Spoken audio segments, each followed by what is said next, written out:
Good morning, good afternoon, and good evening, wherever you are and whatever time you see this video. We have a special guest with us, Sanjoy Ghose. He's an attorney from Delhi, and he's originally from Calcutta and studied in Bangalore and settled in Delhi right now. So he has experience all over India. So welcome to the show, Mr. Sanjoy Ghose. Thank you so much. You're welcome to the show. So we would like to know a little more about yourself. If you can, we really appreciate if you can tell us more about yourself, please. Well, briefly put, I studied law at the National Law School of India. I am from Calcutta, but I studied law in Bangalore, which was the first national law school set up in India.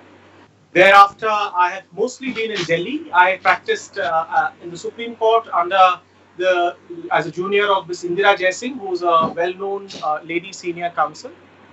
Thereafter, I practiced in the Delhi High Court. As of now, I'm in the Delhi High Court. I am the standing counsel of the Delhi High Court. I'm also the additional standing counsel of the Delhi government in the Delhi High Court. And I've also been doing a lot of labor matters and cases for women who face violence, domestic violence. So I think that is enough about me. Gotcha. I know you. Very nice of you. I mean, you've been dealing with many cases. When we looked at your on your website, I mean, you've been dealing multiple cases. That's very nice of you saying a few things about you. And can you tell us, I mean, how is the pandemic in Delhi in general, and how is it affecting the judicial system in India? That's a very important question. It is the most important challenge I feel the judiciary is facing. As you know, that the right to a judicial remedy is the most basic of fundamental rights, legal rights, constitutional rights. And it has been said it's the mother of all rights. So in a situation where the general citizens, public cannot access courts, it becomes a great challenge.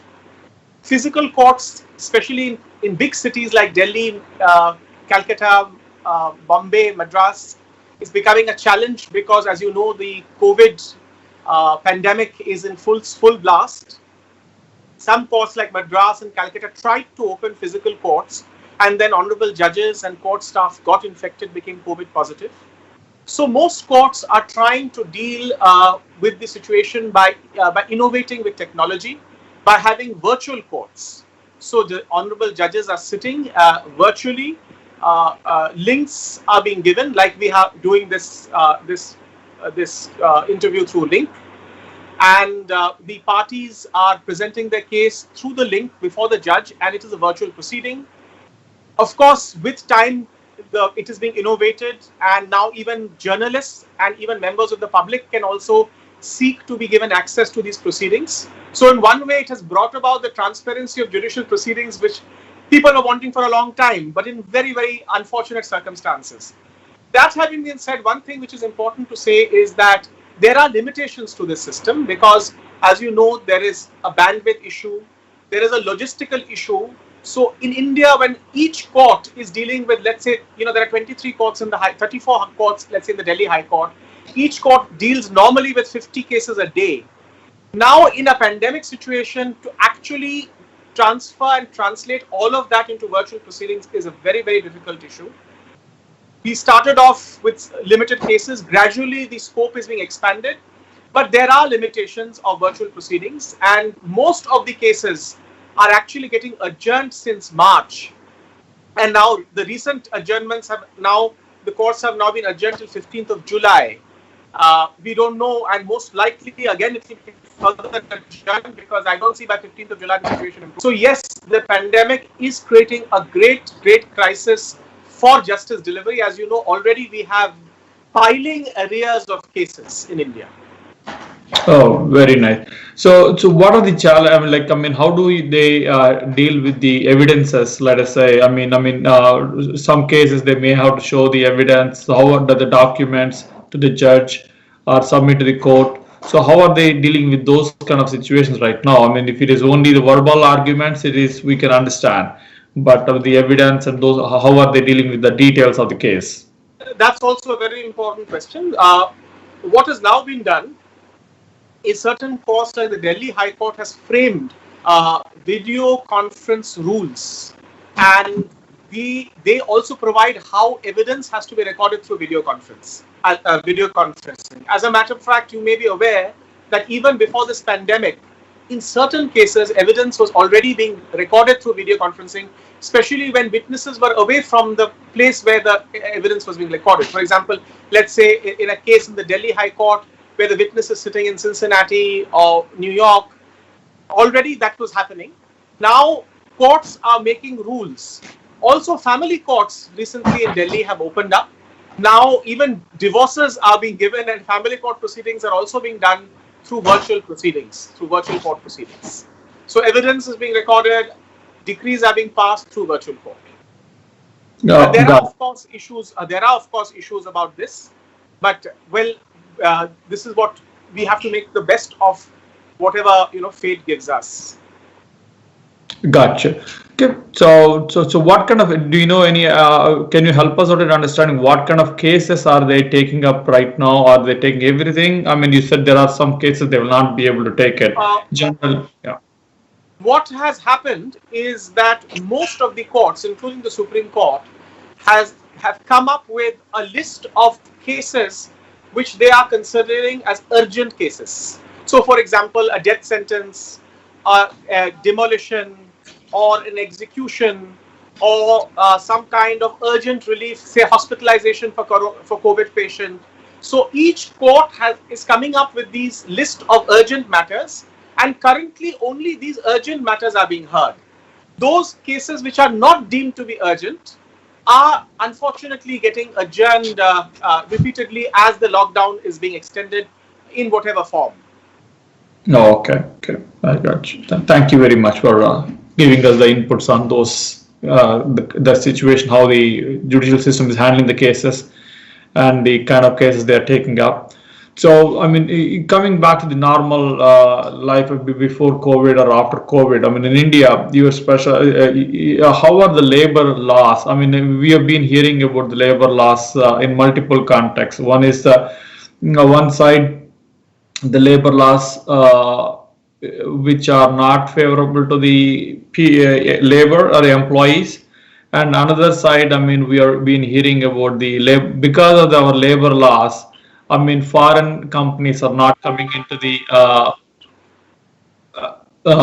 coming to the country. I mean, our country. I mean, they're not able to invest money in the country, in India. So how do you see these two? Like, I mean, one is, I mean, labor unions are demanding more benefits or more perks, those kind of things.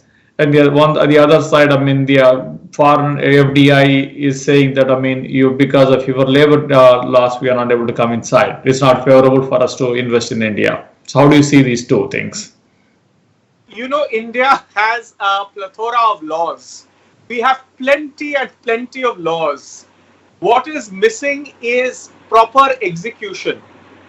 I have been a labor lawyer for more than 20 years, and I can tell you, and I've represented the workmen and the management, the good labor and the good employer are the ones who always suffer. The clever laborer and the clever management or the employer always knows how to play the system. So as a matter of fact, there was a move by this government to simplify all the labor laws, hundreds of labor laws, into 4 different codes, to batch them, one dealing with all the wages, one dealing with employer-employee relationship, one dealing with industrial safety, and one dealing with the welfare benefits. Now, sadly, that has got stuck in the legislative process in the parliament, in the Indian parliament. It was, some of them were introduced. One code the wage code has already been passed, but it has not been implemented. The industrial employment relation bill has been introduced in November, not yet passed by parliament. Now, in all this, when a process of simplification of labor laws was being done, the COVID pandemic hit us. Now, unfortunately, the responses of the central government and many of the state governments have not been proper and have been universally criticized both by employers and by the workmen. And I will explain how. As you are aware, in the US, the first thing the US government has done has given all the small industries some kind of bailout, a relief package, whereby they are able to cover the salaries of these employees in small establishments in the US. Now in India, what we have the MSMEs, the medium and small scale enterprises. Unfortunately, that has not been done. First, the knee-jerk reaction of the government was to issue directions under the Disaster Management Act, directing that during the pandemic period of lockdown, every employee has to be paid their wages even if they work or don't work. Most likely they will not work. Now, that is a very noble idea was behind that, and we must congratulate the government for doing that. But unfortunately, that was only a single intervention without also simultaneously giving a package of relief to be able to pay these workers, to be able to get a loan, or to be able to somehow manage their units. So what happened was that this directive that all workers should be paid was not implemented. As a result, you may have also heard in America, and you must have read in the social media, large-scale workers who were not given any wages, who could not pay their rents of their houses, had to leave the cities, big cities, and march and walk all the way back to their rural areas from where they came. Of course, subsequently, the government woke up to this huge problem of migration, and they came up with the Shramik Express, these trains which took them back. Now, in all this, what happened was certain states thought that the best way is to give an atom bomb in the hand of an employer. So what, for example, the state of Uttar Pradesh did, which is a North Indian state, is they proposed to do away with all labor laws for 3 years, which was absolutely ridiculous. Because what it basically said is that there will be no law and the employer can just hire and fire. Now, that was completely contrary to all what has happened in India, including the constitutional right to form unions, because even the Trade Union Act was suspended. The right of Provident Fund, the right of gratuity, all these valuable rights of workers were also taken away. Mercifully, that proposal, that ordinance of the Uttar Pradesh government is still not being cleared by the central government, which has seen wisdom in preventing this kind of knee-jerk reaction from happening. So as a result, what certain states have done is certain states have relaxed certain labor laws, like they have brought down the minimum wages like Punjab has done. They have extended the work hours like Gujarat and Madhya Pradesh have done. They have tried to increase the work day as Orissa and Uttar Pradesh have done. But unfortunately, unless there is an effect hand-holding in the form of giving an economic incentive to the employers, I believe that all these will only lead to more unemployment. It will only make it easier for industries to close down without giving any compensation, without giving any kind of package, any kind of closure handshake to the workers, the employees, and it will lead to a massive unemployment in the future coming days. So the need of the hour is to think creatively of how to reform the labor laws. No one, not even the workers and trade unions, can seriously dispute the fact that there are too many laws and that these laws prevent a decent employer from actually starting his business and running it. The solution is not to throw the baby with the bathwater. The solution is not, oh, we have too many laws, so do away with all laws. The solution is to find that middle path with the cooperation of all the stakeholders. This is the time when you have to take all the trade unions on board, you have to take all the employers associations on board, and we have to swim or sink together. Otherwise, I'm afraid the industry will not survive this pandemic. Yes, I mean, thanks for the explaining on all these things. I mean, we were not aware of different states had different policies, some different rules for the labor. I mean, extending the hours or the minimum wages and those kind of things. I was not aware of it in the beginning.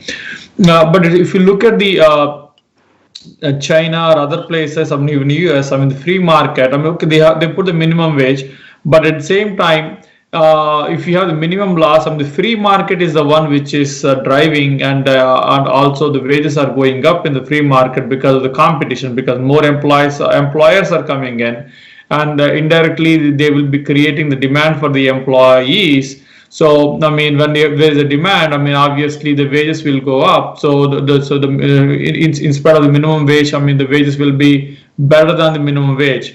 So, don't you think so? I mean, that will the free market will help in increasing the more opportunities and more employment and drive the salaries up. Let me tell you what you. There can be no disputing what the proposition that you are saying, and ultimately, with all these laws for so many decades, it's not that the labor is some pampered class. As a matter of fact, this has actually prevented the formalization of labor, and you may be aware that not even 10% of actual workforce is governed by all these laws. Most of the workforce in India is the informal and unorganized sector for whom these laws don't apply at all.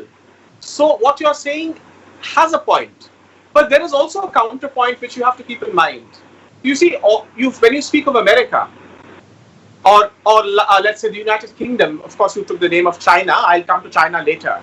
The United Kingdom, the European Union, America, the economies which are free market, as the examples you're giving, also simultaneously have two things which are very important. One is a very effective compliance of labor laws. So whatever labor laws, industrial safety standards, benefits are there, there's a very strict compliance, not only in the form of enforcement, but also in the form of voluntary compliance by employers, because they are scared of the law. They fear the law.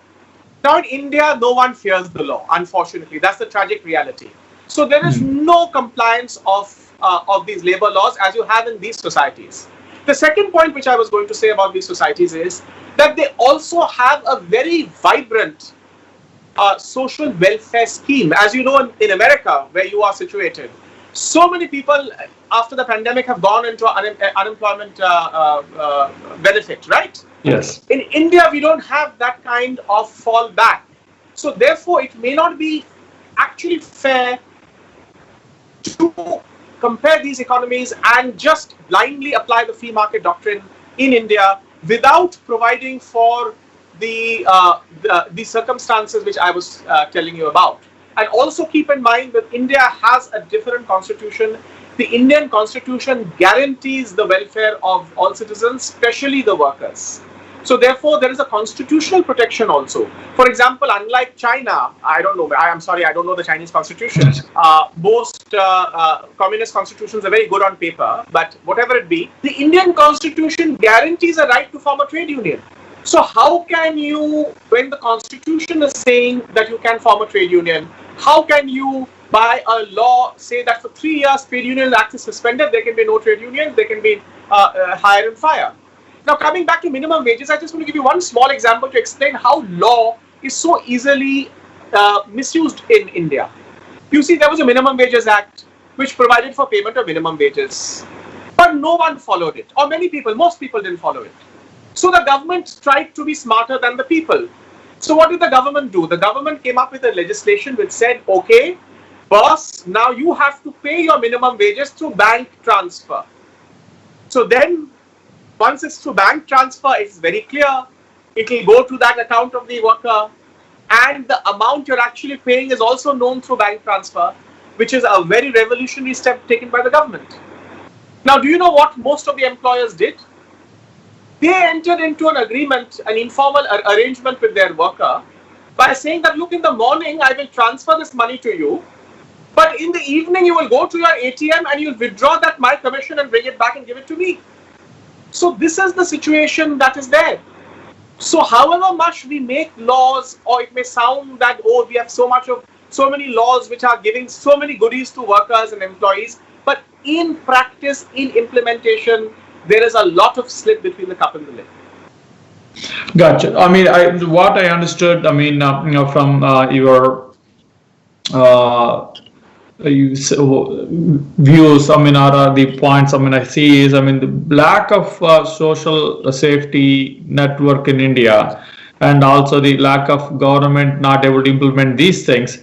The government is forcing the private sector to take care of the employees, and which is kind of forcing not new companies coming in, and not creating the demand in the employees. If there is a let us say, I go, I'm a layman, I'll go with a very simple example. And the metros, I mean, in the cities and metro, most of the metros in India, let us go with the housemaids. I mean, we have seen many of the many WhatsApp videos. I mean, how valuable is a housemaid in India right now. I mean, if she doesn't come for a day or two, I mean, you have to. I mean, everybody will be go. I mean, panic. They get panic and they go. The whole life can chaotic. So there is a demand. So because I mean everybody wants it. So if you create the demand, that kind of a demand, I mean obviously the employer will value the employee and they will take care of the employee. So why can't, I mean, government try to understand that logic and then try just instead of appealing to just the trade unions and some of the votes, they are these are my views. I mean, they are only trying to appease and appeal to the some of the labor unions and try to get the votes. They are not able to change the labor laws. That's what my feeling is. And You are right. You're absolutely right. Do you know that when the Supreme Court in 1983, 82-83 gave a very wide expansion or definition to industry in the Bangalore water supplies case. Earlier, the Industrial Disputes Act, which is the most important act, only governed real factories, which with chimneys, furnaces, you understood what a factory, what an industry is. Now, the Supreme Court in 1983 gave such a expansive definition saying any systematic activity carried on with the cooperation of the employer-employee to produce goods, distribute services is industry. As a result, Tirupati's temple became an industry. The Safdarjung hospital became an industry. The Bombay Gymkhana became an industry. The Parliament enacted a law immediately in 83 to do away with this wide definition of industry because this was going to create havoc. But do you know that definition, which is enacted in 83-84, till date 2020 has not been brought into force by the government, any government. We've had so many governments since 83, Indira Gandhi, Rajiv Gandhi, BP Singh, Narasimha Rao, Atal Bihari, Modi ji. No one has brought this law into effect. That is you are absolutely right, that people fear that there are trade unions and these are vote catchers and it will be very difficult if we try to take any unpopular step. But the fact of the matter is that at the end of the day, it is not that it is helping either the employer or the workers. Oh, okay. So what do you see? I mean, where do you think? I mean, we should. You've been, as you said earlier, you have been handling both the employers in some cases and the employees in some cases. Where do you see a balance between these laws? I mean, who should? I mean, where should we stand? I mean, what is the balance between these two groups? See, the balance is, you see, in India, in Indian labor laws, the most important restriction which the employers feel is unlike, and people in America will not even be able to believe this. But in India, you may come and set up your business, but the law prohibits you from shutting your business until the government gives you permission. So these are exit restrictions on industry. Those were made in the 1940s, 50s, 60s, keeping the socialist economy in mind. That once you set up an establishment with more than 100 workers, you can't close that industry because the workers will be unemployed. You have to go to the labor department, and the labor department would, because they're all scared of votes, popular leaders, trade union netas, etc. Hardly permissions are given to close industries. As a result, the employer who does not get the permission then has to challenge that rejection order in a court, in the High Court or Supreme Court, and fight for years. And all the while will have to keep paying these workers, though the factory is bleeding. So this is something which I agree should be revisited.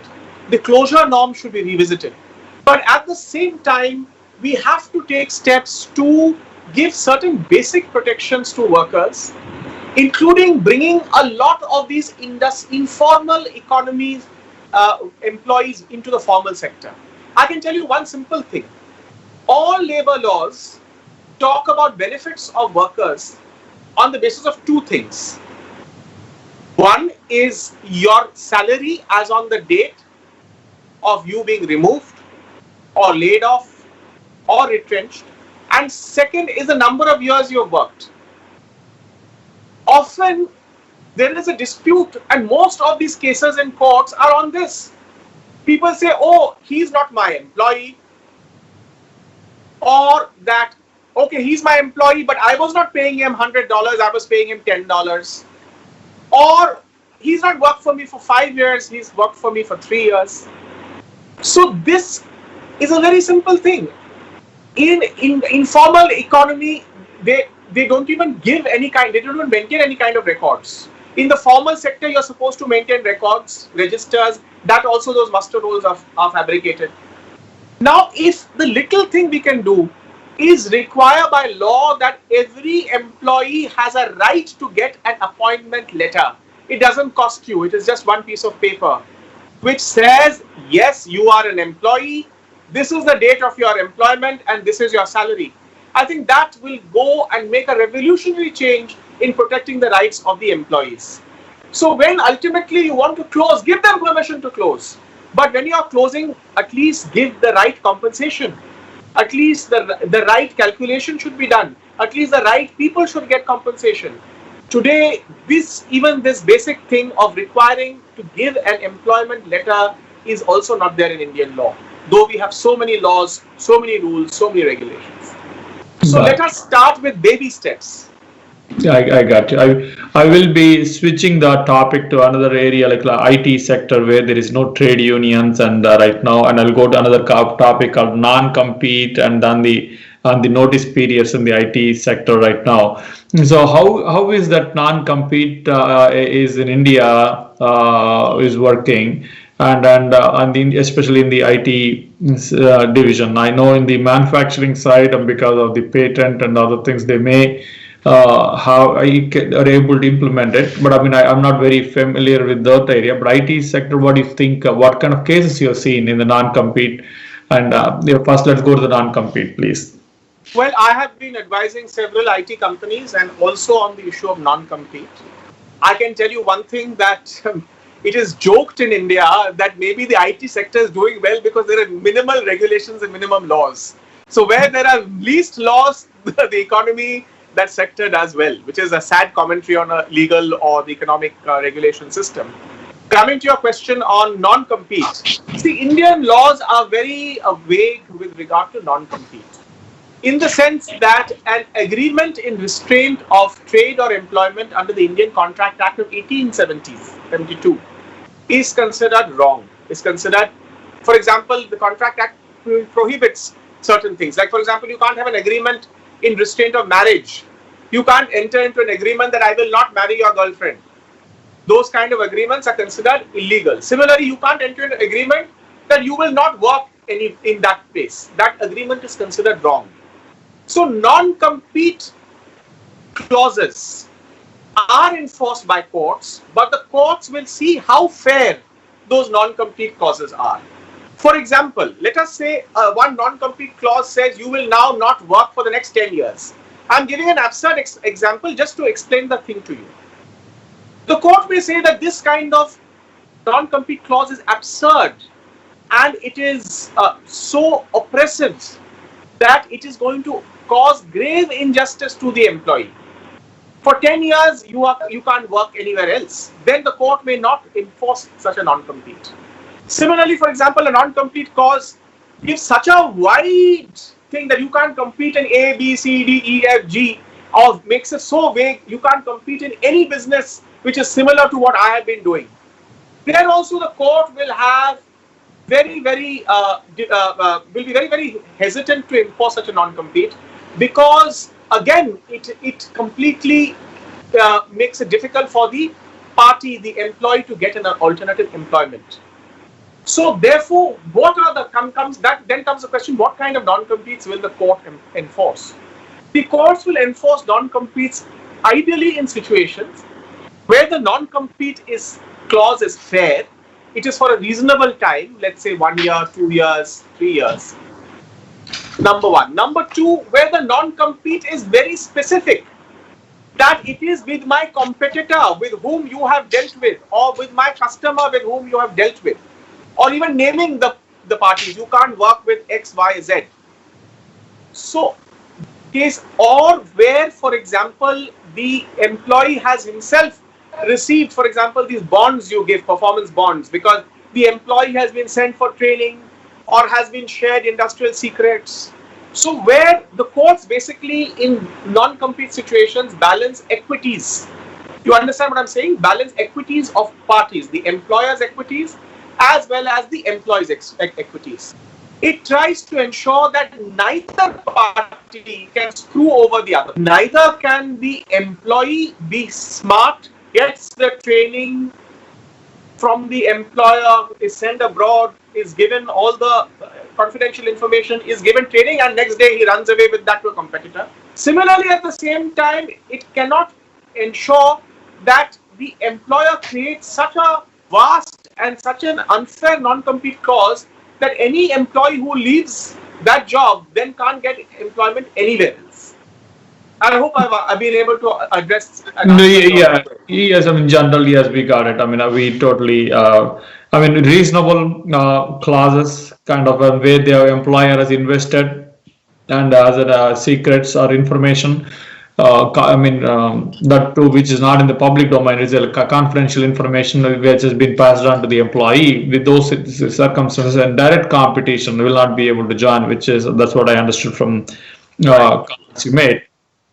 So how is it? I mean, some companies they do like, I mean, if you are a company A, you cannot go to company B. Can they say that one? Can they document it in the offer letter and say that you cannot go to this I'm in a company A. I'm doing the same thing. I'm dealing with the same customer, and they will say that if you leave me, you cannot go and work for company B. Well, as I said, that again it will depend on the facts of each case. I can't unfortunately give you a general comment or opinion on that. You'll have to see the kind of equation between company A and company B, if they are traditional competitors, if there is some kind of special secret which has been shared with the worker, with the employee. So these are the factors which have to be kept in mind. Otherwise, you always have people from Pepsi joining Coke and vice versa, right? Yeah. So again, as I said, it will depend on the facts of each case and the unique situation of the kind of work the employee was doing. For example, let's say the employee is working in the research component of Coke, or whatever soft drink company, and then is taking that research and going to another research wing of the competitor. So it's a circumstances of each case. Gotcha. Thank you very much. And I mean, coming back to the notice periods, I mean, nowadays we are seeing, I mean, 90 days notice period, 60 days notice period, those kind of things. Is there any legal statute in India? They said the minimum here, and we can say 2 weeks notice, maximum 2 weeks notice. I mean, we have to give them either side. Sometimes, I mean, if I give a 2 weeks notice to my employer, I mean, he may terminate me immediately too. I mean, he may not wait for 2 weeks. He will say that, okay, why don't we terminate immediately? He will say that he will make a decision and will say, let's do it in 24 hours or 48 hours. That's how they terminate here. What is the statute in India about in the termination clause? Especially in the IT or non-IT, yes, sorry. So far as India is concerned, as I said, in the Indian ecosphere, unemployment ecosphere, the employees are divided into two kinds. People who are workmen under the Industrial Disputes Act. And as I said, don't think workmen as working in a factory. Because now with the Supreme Court judgment, as I said, even a priest in Tirupati might turn out to be a workman, okay? A person who's making a laddu in the Tirupati temple will also be a workman. So a workman under the Industrial Disputes Act is entitled to 1 month's notice if the unit is less than 100 workers, or 3 months notice if the unit has more than 100 workers, or pay in lieu of notice. So you need not forcibly make him work. You can just give him that money of 1 month and say go. So far as private employment is concerned of non-workmen who are not governed by the definition of industry and workmen under the Industrial Disputes Act, they are completely governed by the Contract Act. So it is up to you, both parties, to decide on what kind of some have 6 months, some have 1 year, some have 3 months, some have 1 month. Most common is 1 month. Interestingly, pilots in India are also workmen. Pilots courts have held that pilots are also workmen, and you may be aware that many airlines actually take these kind of undertakings from pilots that they can't quit without 6 months notice. So what I'm trying to say is that it depends on each industry practice and it depends on each employer. There's really no law for a non-workman in India.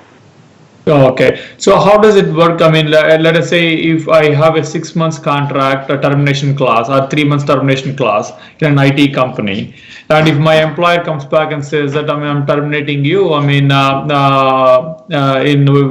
1 week notice. So what are my rights? I mean, do I get the salary for next rest of the 2.5? I mean, 2 months and 3 weeks, or how does it work? Absolutely.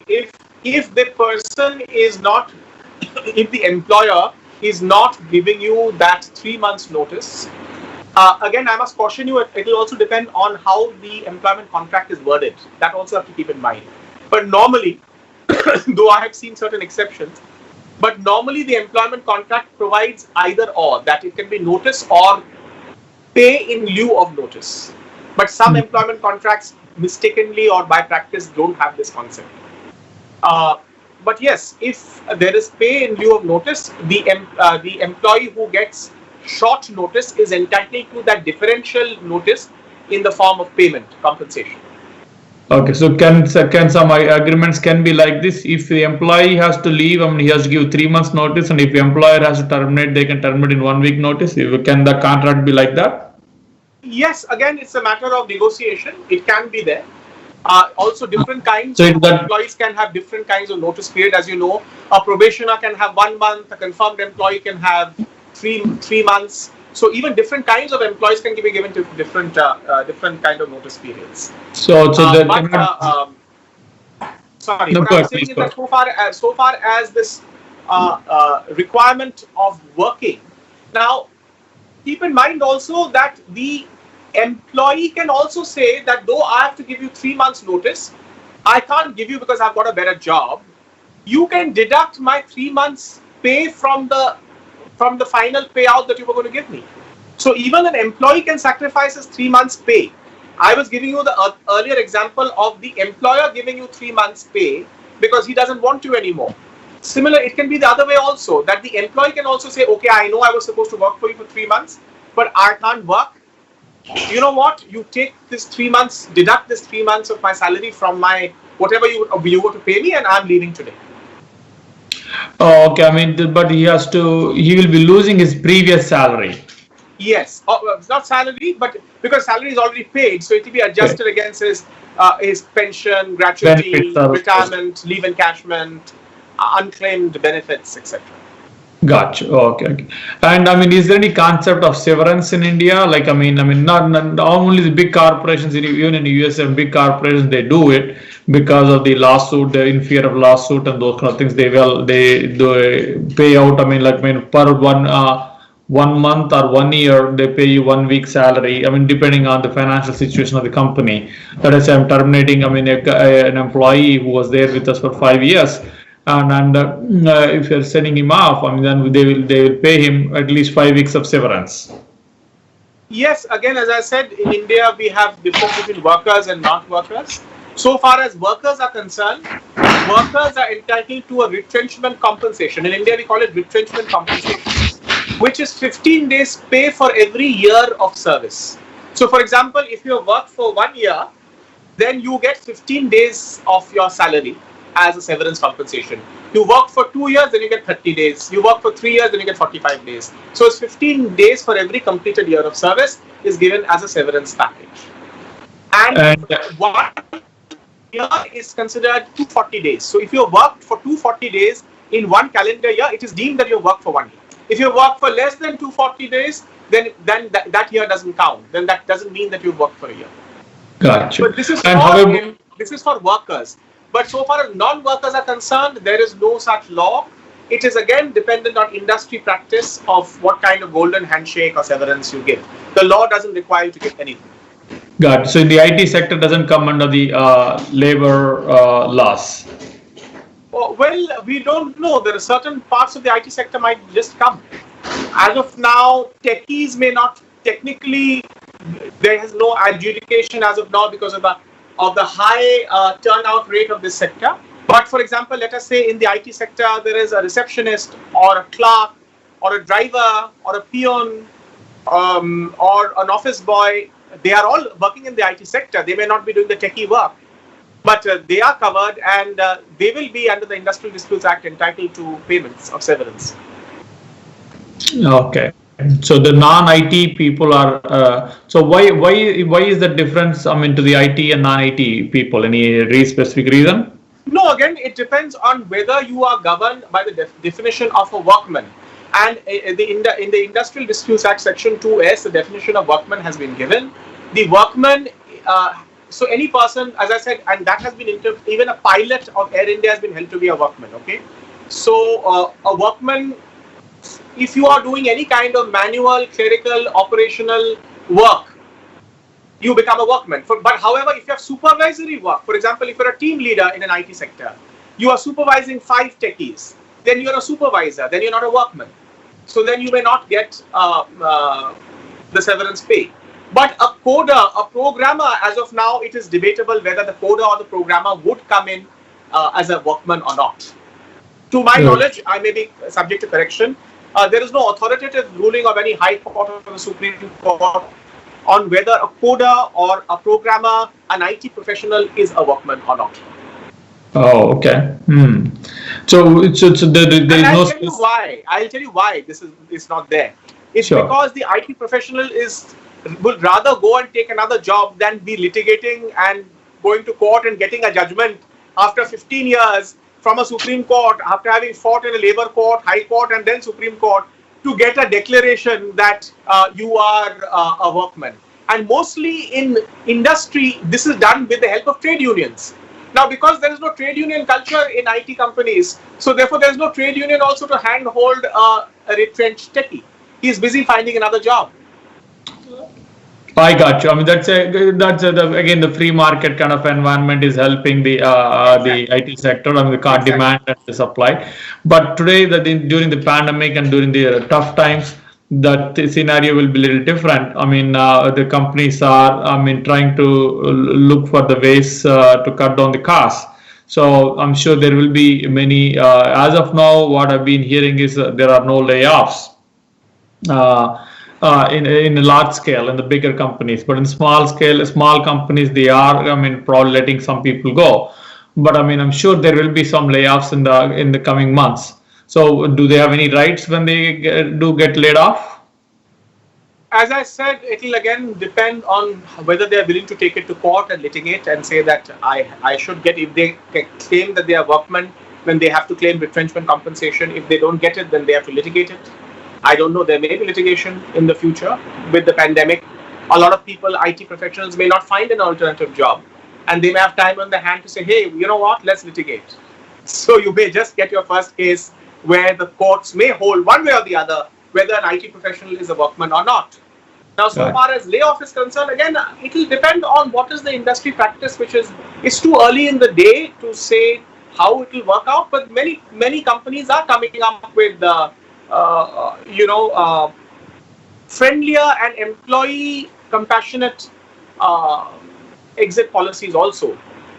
Some are agreeing to reduced pay, some are agreeing to unpaid leave, and some are agreeing to a negotiated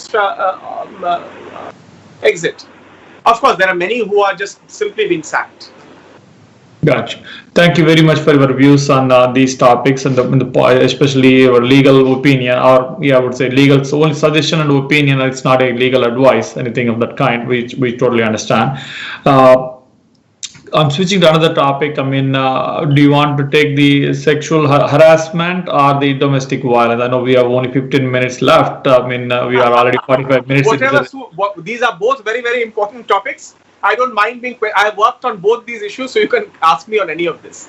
Just one quick question on the sexual harassment. I mean, as we've been talking about the IT industry and all those things in India, so I don't think. I mean, what we have been hearing is not many cases come to the court. I mean, is that true? Not really. Now, since the Sexual Harassment Act is law, many cases are coming to the district authorities, to the high courts. It is being litigated. Of course, it will take time. The culture of actually coming forward and making complaints of sexual harassment is just getting established. There was also a lot of stigma in this issue. A woman, see, any worker who litigates, has a tag that this person is a troublemaker. And when you are a lady and you are making a complaint of sexual harassment, there's a double tag that not only are you a troublemaking employee, you are also that kind of woman who is going to make an allegation. And unfortunately, that stigma never comes to men, it always comes to women. And therefore, a woman thinks a lot before she actually has the courage to come forward and make complaints and even litigate. So, because these are new laws, and again, with all legislation making in India, there are many loopholes. There are many things which, of course, in this 10 minutes, you have to have another meeting and call me again to discuss this in detail. But there are a lot of pitfalls and a lot of potholes. But still, it is many people are coming and litigating.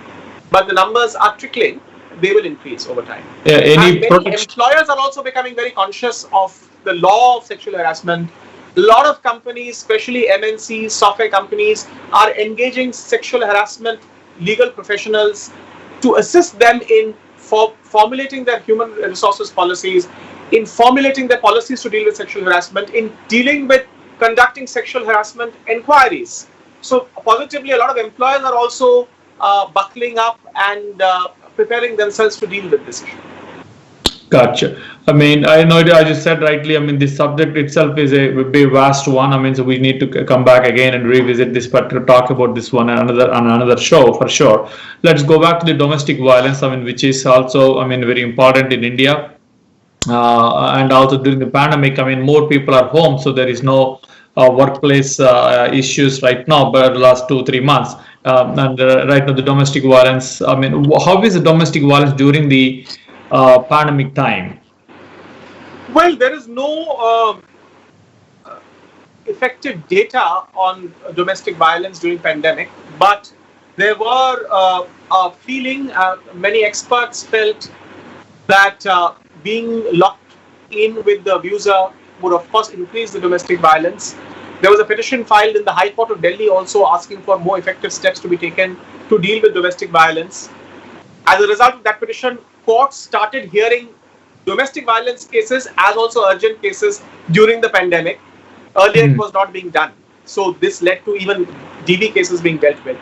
One important thing you must keep in mind is another aspect, another facet of the pandemic is the industrial job loss and migration.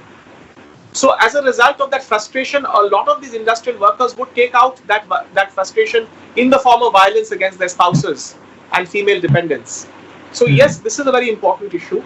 But unfortunately, the domestic violence law depends on the institution of protection officers, which are created by the Domestic Violence Act, who are supposed to be like the friend, the hand holder for the women who face violence.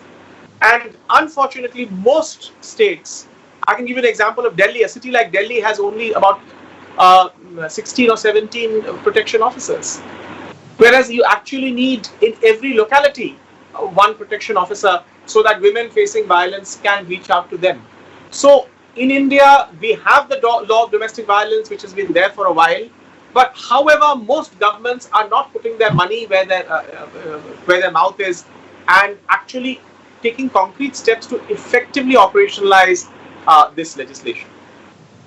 So what are the women right? I mean, are the spouse, I mean, he or she, I mean, victimized? I mean, so what are the rights they have? I mean, what kind of rights do they have? Well, under the domestic violence law, which I may tell you, I had also the privilege of being part of the campaign and drafting this legislation. Two things I want to tell you. The Domestic Violence Act has expansively defined domestic violence to include sexual violence, psychological violence, economic violence, physical violence, verbal violence. So that's number one. Number two, a lot of rights have been granted under the Domestic Violence Act. like the protection order, that you can go and take a protection order that he will not commit any violence. A residence order, that you can go and get an order that I will not be thrown out from this residence, or that the husband will make available a residence for me. Then a child custody order. You can, under the Domestic Violence Act, also get an order for child custody. You can also get an order for economic protection order. You can also get an order under the Domestic Violence Act directing the husband to pay for your maintenance. And the last, under the Domestic Violence Act, you can also get a compensation order. For example, if you had to be hospitalized, let's say that your husband burnt you with acid or beat you up, so you had to be in the hospital. So even the hospital expenses, medical expenses, you can claim by going under the Domestic Violence Act and just simply filing an application. So there are a lot of remedies available under this law. It's just that we have to operationalize this more effectively, have more courts, and have more protection officers to assist women. And when you say the economical benefits, how are they claiming? How do they get the benefits? Let's say they have a compensation benefit, so they need to enforce. If he's working in most of these domestic violence cases, I know there will be the middle class and higher class too. But are they cases in the lower class, economical class or middle class, middle income class group, or high? Where do you see these cases mostly?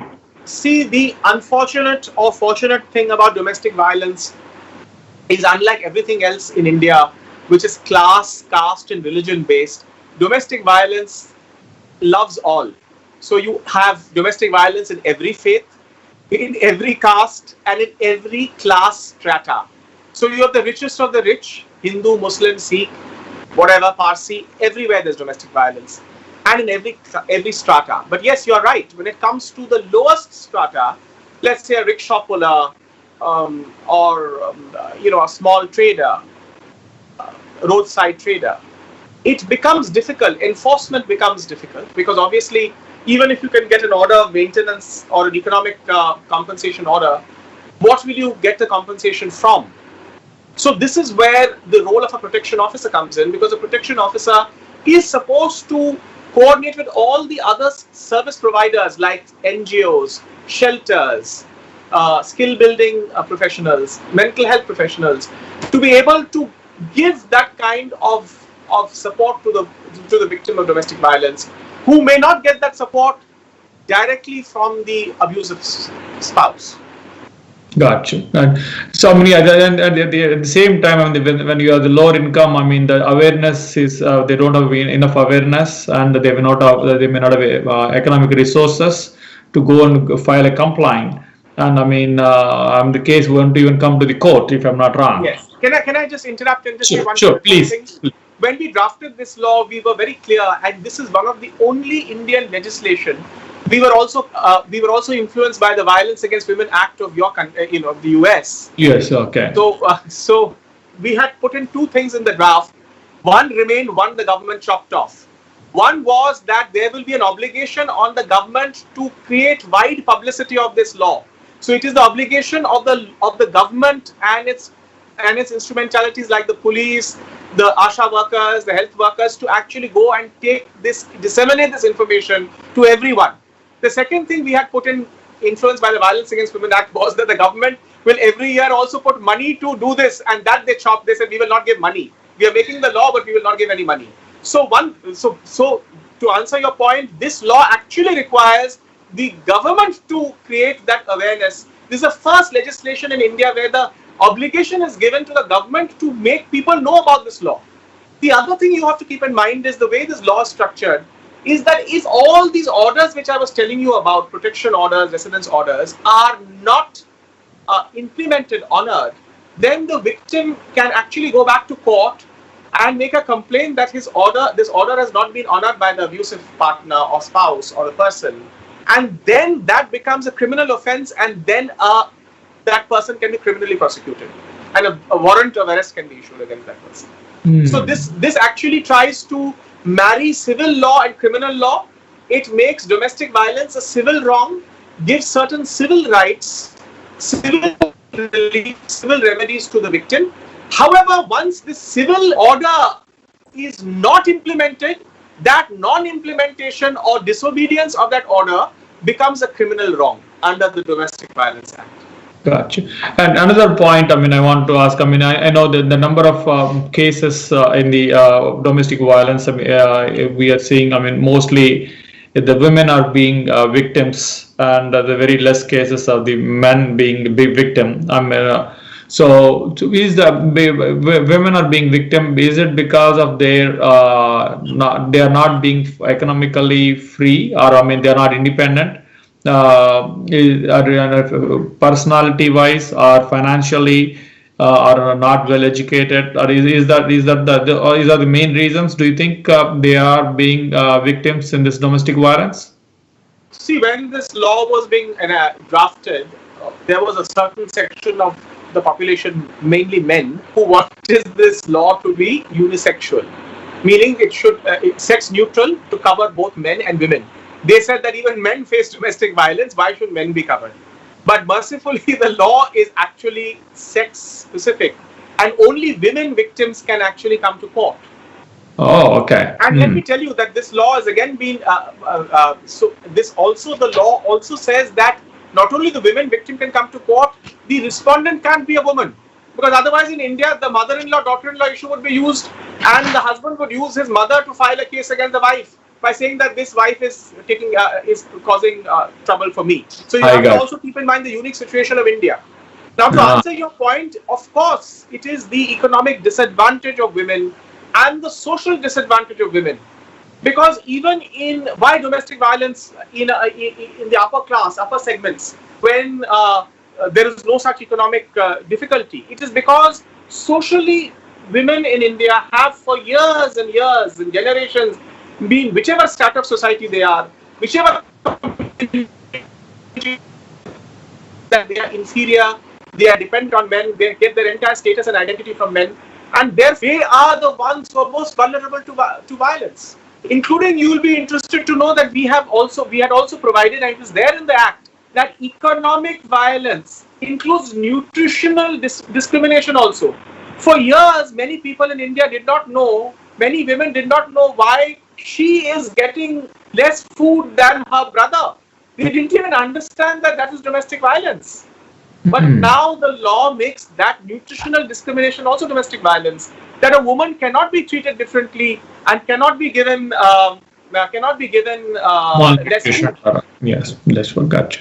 That's very nice. So the crux is, it looks like, in India, if you probably before getting into the domestic violence, the NGOs should, NGOs are working, of course, and probably more, we need to emphasize more on